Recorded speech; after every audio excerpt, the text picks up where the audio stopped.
Hey guys, welcome back. So garden tour, I believe number 11. I'm doing this now. I usually do them every week and a half to 2 weeks. I think we're at a week and a half. So I'm getting ready to harvest a bunch of stuff because it needs to. So before I do that, I wanted to show you, look, I can grow stuff. So it's technically Wednesday. I'm going to post this video probably tonight. And then I'll have I just did another video about vertical gardening, so keep an eye out for that later, probably this weekend. But for those of you that are new, welcome. For those of you that have been around for a few videos, welcome back. Here's the quick rundown. This is my hoop house. That is a 2-foot wide bed, a 4-foot wide bed, and a 2-foot wide bed. The total width is 12 feet. This is basically my vertical squashes, curcubits, and beans. Mainly curcubits. And then beans are here, but as you can see, they're about done. Except for these scarlet runner beans, which are just beautiful. Okay, so curcubits, mostly vining, all vining really. I don't think there's any. And watermelon, there's a watermelon back there. Sweet peppers in the shade. 20 tomato plants, actually 19, one died. 20 tomato plants, hot peppers on the sunny side, and then a cluster of a bunch of other stuff. So over here, like we have tomatillos, tomatoes that I had extra plants for. There's some beans that I had extra plants, or that I put extra beans in. I won't do that again, not on this side. More tomatoes, there's okra, there's carrots, there's eggplant, there's a squash plant back there, a couple of them, some acorn squash. So here we go. All right. So as you can see, I've got quite a bit of acorn squash this year. It's my first real successful year with those. I have burpless cucumbers, because who likes cucumber burps, right? Different types of melons. I'd have to trace it back down to the bottom to figure out what they are. A much bigger acorn squash. I'm guessing this is a pickling cucumber, but I'd have to trace it down. A melon. Whee! 2 watermelons. I actually cut 2 off, and they were much smaller than that, and I was just trying to see if I could get them to go, but it looks like we had a freeze last week, a couple of them, and it looks like watermelon's a little sensitive to frost, even though it was in the hoop house, but I learned why that's a problem. Lots of different types of tomatoes. I'm finally getting my slicers. This is why everything got wrapped in plastic, is because I had no slicers this year. Everything was just so slow. And I attribute that to my pruning, that I normally do it a different way, and this year I decided to listen to everybody else, and I won't do that again next year. Look how neat that one is. See the stripes? Oh, what's that one called? Oh, my tag's missing. Okay, it might be a Berkeley, I don't know.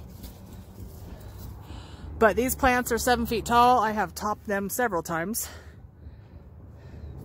I think this one's fun. This one's a speckled Roman. See the different colors? And then over here, we're back. Okay, I have lemon cucumbers. Those things are finally taken off. I've gotten several the last 2 weeks. As you can see, there's a couple more. Huh, that one's almost ready right there. I actually just picked one on my other video, and it was about the size of a baseball. That one's probably getting picked today. Matter of fact, before it gets hidden again, let's do it. There you go. Lemon cucumber. Cut it in slices and throw a little salt on it. Alright, so cucumber. Sorry for the construction noise in the background. Oh, spaghetti squash. Sketty squash. Sketty squash. We eat the crap out of spaghetti squash. I do know next year I do not want as many cherry tomatoes. I mean, you get a lot of early harvest. And they're good in salsa. I made some salsa this year with them. These are indigo peach. So this is actually their color. That is ripe. Oh, how about I actually put the camera? So they're blue on one side because of the anthocyan, and then peach, kind of like a softer color. But lots and lots of cherry tomatoes. Finally getting some ripening slicers. I already said that. But as far as my sweet peppers, I had an aphid infestation. They, ignore that bottle. I have neem oil in it. I recycle bottles when I can. As you can see, these sweet peppers have just been fighting for everything that they can. I mean, look how crazy that looks. So, very sad attempt at an orange bell. I found out why we don't do well with bell peppers here in my class last night. I'm taking some classes on gardening. But it's basically because our dryness stresses them out too much. We only have 7% humidity here. Of my sweet peppers, I have had luck with shishitos. Which are these? Come on. Nope, not ready. You can grill them. I baked them. They came out great. I've already made 6 jars of tomatillo salsa. And I just harvested more, and I have more harvest in the house that I need to make more salsa. Let's see. So this little bean trellis is overplanted by far, but it's still pretty, even though I have to like duck to come over to the jungle. This is the food jungle. I talk about why you should go vertical with your garden. It's because of stuff like that. Okay, so there's another purple and green tomato. That one is my blue chocolate. Lots of cherry tomatoes. I made a bunch of chips. Neither one of us are eating them, so these are going to get frozen. Compliments of, oh look, see the red thing back there? That is a shishito. It's a sweet pepper. Anyways, back to what I was saying. Roots and Refuge Farm, the YouTube channel, she's really cool. I really like listening to her. She was talking about how when she doesn't have enough tomatoes to make anything with them, or she doesn't have time to process them, she will core the top, mark an X on the bottom, and freeze them, and then when she pulls them out of the freezer, the skin just falls right off. So that's what I've been doing. I have 2 1-gallon bags. I will probably have 2 more by the end of today. I have eggplant under here. Eggplant does get sun scald apparently, which I did not know. Oh, I missed some Easter eggers. Look, they turned yellow. Those yellow eggplant are officially seed eggplant. You can't eat them. More cherries. And in case you're wondering, that's about 7 feet tall, give or take. But I'll be out here harvesting today, so I wanted to get in here and get this video for you. Oh, and then also, check out these peppers. These are purple and green. They're hot. I haven't tried them yet. I've been afraid. And then there's some Anaheim, some jalapenos. My hot peppers have been doing better. Serranos have definitely been doing better. I mean, look at my serrano plant. I am not having any problems with those. Oh, oh, yes. Sorry guys, the remesh got me right there. Not remesh, rebar. I went on the other side, and if you look, I stuck them all to the right there. See what I did? I stuck them all to the side, and I didn't do this side because it's a forest and it was too much, like there's no ground to walk in here. So, but that's what I did. It's not the first time. Okay, so I have some Romas under here. I learned to, in class last night, determinate tomatoes like Romas and pastes should be put every 2 feet. These are not every 2 feet. These will each have their own square foot. They will get better separated next year. Tomatillos, like I said before, coming out of my hoop house. It's still a work in progress because it's not done. We had to put the plastic on in a hurry last week, so we came out and tweaked some of it, but it's still got work. So this is the expansion. This also has tomatillo plants. I think tomatillos are going to get their own box because they're actually really invasive to the other plants. There's pepper plants hiding underneath on the other side. Asparagus I didn't get any that I could harvest this year. I got maybe 1 or 2, and I let it go to seed. So these 2 sunflowers are technically weeds, but I can't wait to see what they look like, so I let them go. There's eggplant under there. I'll show it. Oh, I can't even walk over on the other side, really. So these are Easter egg eggplant. And if you saw my earlier videos, you saw the how they were struggling. And then I put them in this dirt, and they took off like crazy. So there's a couple underneath there. See, right there? I have more tomatoes. I actually just took the plastic off, and it's a good thing I did, because they are not happy. See how they're a little wilted from the sun being underneath this plastic.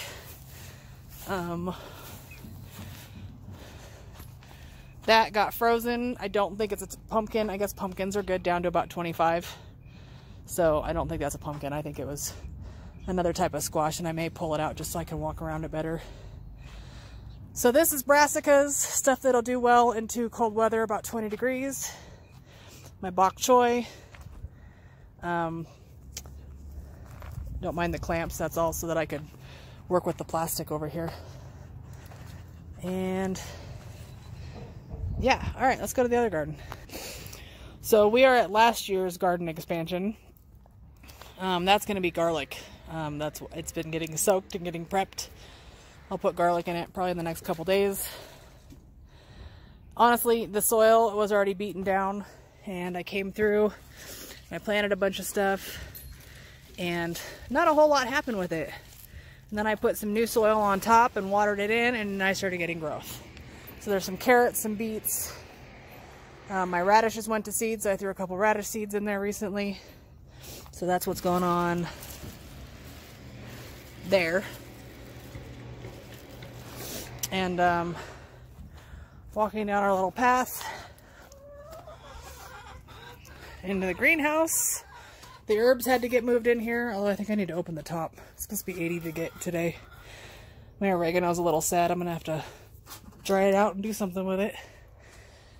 But I'm hoping to keep all this alive as long as possible, especially the rosemary, so that I can put it in the, it's a perennial. So rosemary and I believe thyme are both perennials. So they are both getting their own place in the garden at some point. We also have elderberry clippings. Those need to go in dirt because they are not very happy right now. We were worried about them freezing. I have a thing of strawberries, 2 things of potatoes, actually 3. These were ones in the house that grew sprouts, so we figured, what the heck, let's put some dirt on them. More strawberries, more brassicas. There's a bok choy, some dinosaur kale. That thing needs new dirt too. Everything needs new dirt, or a heck of a lot more chicken poop. Buffy, what's up with your tail feathers?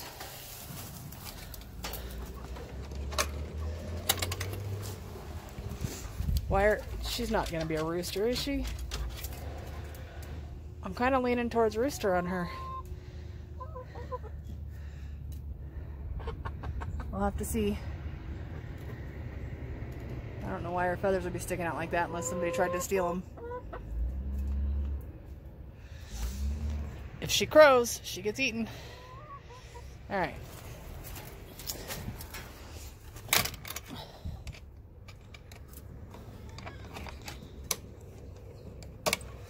All right, now, the original garden that's been modified several times. It's surrounded by the chicken coop, so it has less wind. It is mostly summer squashes, and I was so mad when the freezes came because I'm finally getting pollinated fruit. Finally! That's probably 8 or 10 inches long. Look in here. Look, I'm finally getting pollinated fruit, and we got freezes. I was so upset. So, I mean, hardly any of these have given me something to eat, and I am not exaggerating. And that's because the dirt needs a lot of amending. I actually came out, although I stopped doing the videos, I came out and added good dirt to the top, watered it in. This is dinosaur kale, by the way. So I added a bunch of dirt. Things got happier, and then it froze. So Although I think everything made through the freeze.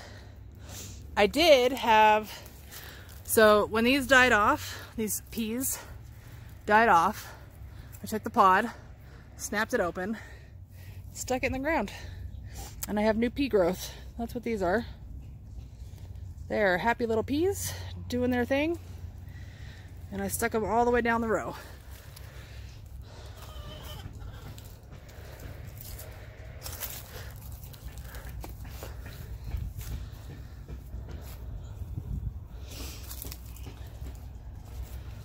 You can see based on the color of the leaves that they are not in very good soil, unfortunately.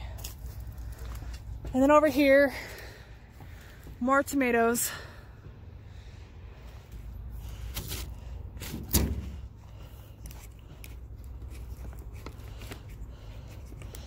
See if I can get this open one-handed. So more tomatoes, a squash plant, and ooh, that's interesting.